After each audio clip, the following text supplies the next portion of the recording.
Season 3 of Supergirl is halfway over, and oh boy, has she been through a lot this year. Let's talk about that. Let's get started Welcome to and the talk heart of the about it. stories we tell. My name is Rob, and tonight I will be reviewing. My mid-season review of Supergirl. And let me just say, I'm still totally fanboying out.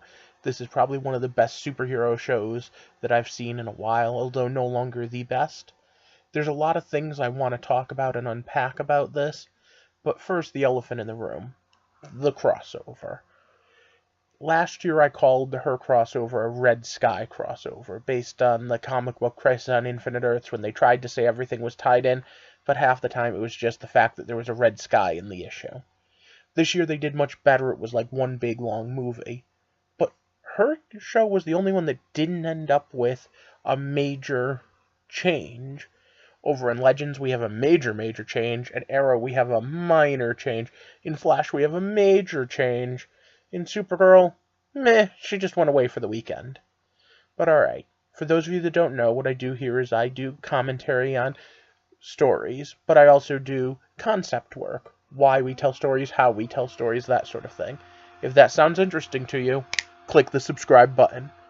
Alright, so, before we go any further, I need to throw this up there, though, and say that spoilers for all of Supergirl up to episode So 9 once of again, season it's 3. stop. Spoiler time. Ba-dun-dun-dun. So we have Morgan Edge, which follows the same theme as Lex Luthor and Maxwell Lords in the first season. We have some family drama and things going on with Kara's family, and of course, we even took a trip to Mars.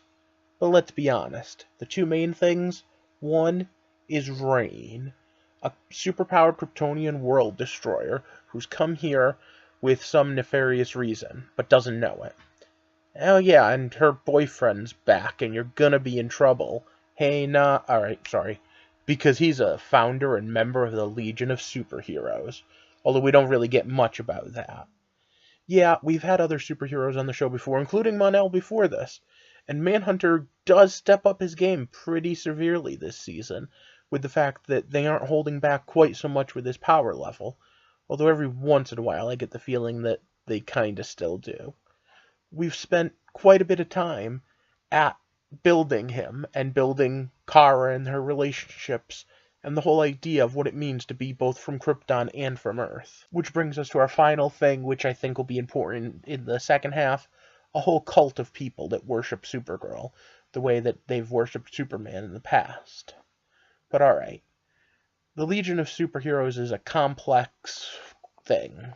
It's really crazy because the original stories involved Superboy, specifically Superman when he was young and still living in Smallville, going on time travel adventures, and, well, they decided when they were clearing up the timeline at DC that no, Superman was never Superboy, and as such, there couldn't be a Legion of Superheroes because there was no one to inspire them by time traveling there.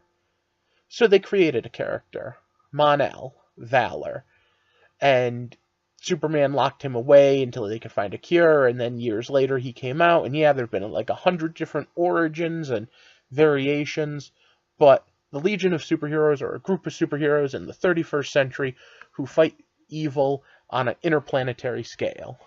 Now, in this, Valor got sent into the future at the end of last season, and then got sent to the past, where we found him in a ship, and he's married, and you know what, there's not really enough to really go by to judge the storyline for the Legion. But what about the boyfriend angle? There is literally no way to please everyone when it comes to shipping. But last year there were quite a few people that didn't like the idea of a new boyfriend taking center stage, and Mon-El was hastily written off, I think, because of that. And this entire storyline wasn't originally pre-planned. I think this is entirely just because they needed a way to shove him off but still keep him on the show. And again, we haven't had enough of it for me to really rate that part of it.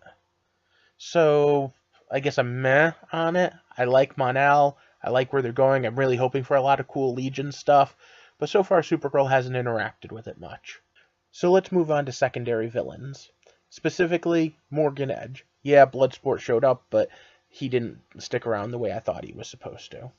So Morgan Edge in the comics comes off even more ruthless than the one that's on the show. Not to say the one on the show is being played bad. I love the actor, I have ever since Prey, and I have to say that he's doing a great job on making another Lex Luthor interesting. Now, in the comics, as I've said before, there's a tie to Darkseid that does not appear to be here, and as such, weakens the Morgan Edge story. Because, like I said before, we've already had Maxwell Lords. Yeah, there are some differences between the two, and yeah, Max has a little better of an outlook at the end of the day, but there's really not enough to differentiate the two. Brilliant businessmen with lots of money. Having alien tech would have given Morgan that edge, even if it wasn't Darkseid. I'm not quite sure where they're going with it. They have a good actor, and they've given him some good lines, but not a lot to work on because of the repetitiveness of this. So overall, I'm going to say, meh, on the villains. Let's talk about the supporting cast for a minute. I was totally not on board with giving Jimmy Olsen the Guardian persona. I thought it was weak and weird, but then again, I also wasn't 100% on board with him in Supergirl dating, and I really liked the character. Him and Lena working together, however, totally thumbs up.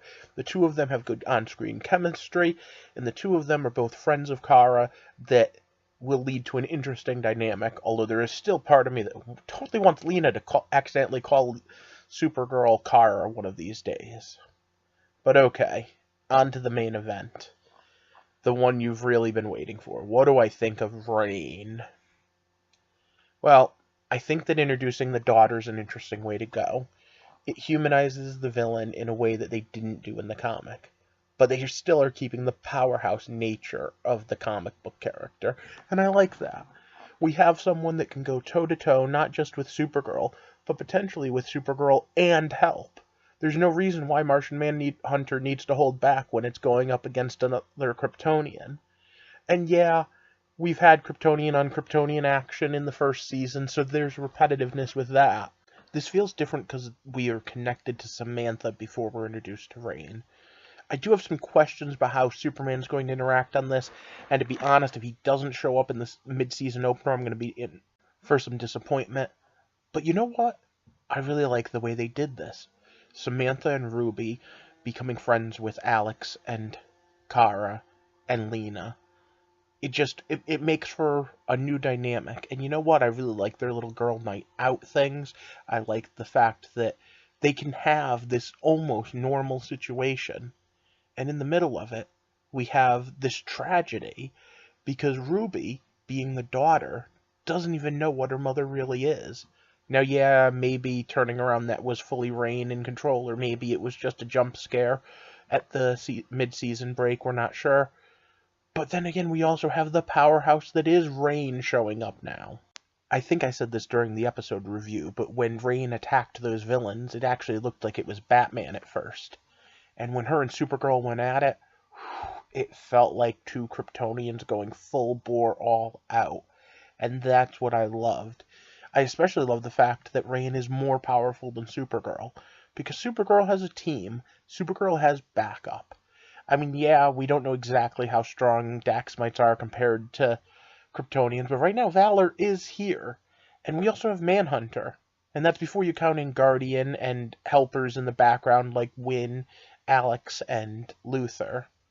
All in all, I can't wait for a big superhero throwdown when round 2 starts and Supergirl is going to kick Reign's ass. However, I'm willing to bet that that is not how she wins the day. 'Cause yeah, it's really awesome to have a slugfest, but there's a certain amount of power that comes from knowledge, and once she learns who Reign really is, I think she has a secret weapon. The power of friendship, the power of love, the power of family. And that's something I'd like to see them explore more, the family dynamic between Clark and Kara. But we've got a whole bunch of episodes coming up in the back end, and we still probably will have at least one more crossover of some sort if last year was any indication. I'm really curious to see where they go with all of this. But for now, I'm mostly excited to see what the Legion looks like and what Valor made, and whether they're going to be called Valor. Now I have to do something difficult. Now I need to figure out how I'm rating the first half of the season. And yeah, I can always go back at the end of the season and be like, nope, it got better or it got worse. But it's hard because I enjoyed so much, but I didn't enjoy some. And some of it is repetitive, some of it is pretty heavy-handed. I want to give every story a high rating, but I think this one's only getting a silver. It's got potential to go higher, though. Let's see how they finish up. But those are my thoughts. What are yours? And what is it you're hoping to get out of the end of this season, or maybe even a season 4, in the Berlantiverse in general? There are other shows that we need to talk about, too, in the Berlantiverse. But first, if you could do me a quick favor and just click that thumbs up button to show that you like Supergirl, and if you haven't already, click that subscribe button, because what I want to do is build a community. As I'm recording this, I'm just shy of 80 subscribers. When I hit 100, I'm going to give away an Amazon gift card, so that kind of helps out. Up next, I think I'm going to do a Legends of Tomorrow review, because I haven't done one yet all year, and then Arrow and Flash will come up shortly, along with the rest of the shows I watch. For now, I hope you have a good night, and thank you for walking with me through the heart of the stories we tell.